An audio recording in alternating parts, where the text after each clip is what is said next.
EU Seafarer Tax Shipowner 371. This Denmark flag has declared zero tax for Danish seafarers. Isn't this great news?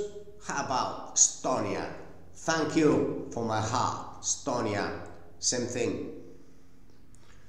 Spanish flag has some kind of grant 90% employer social security from 30 to 3%. That's huge. Thank you, Spain. Bureaucracy, could you cut 99.9% please? When? Yesterday, thank you. Or the day before yesterday would be better. Then income tax 50% tax deduction. War.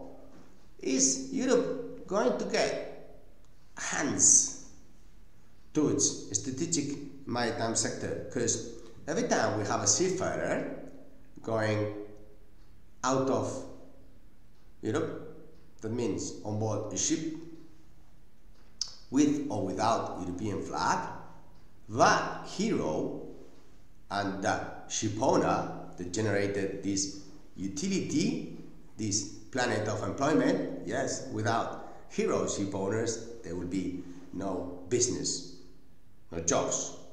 But if these seafarers, heroes,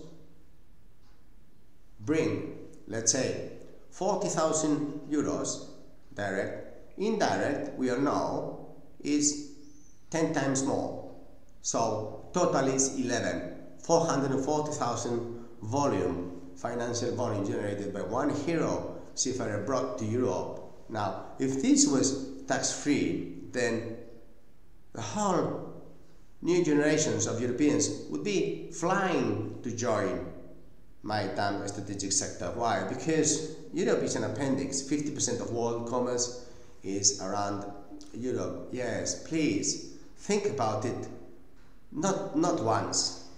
Do it yesterday.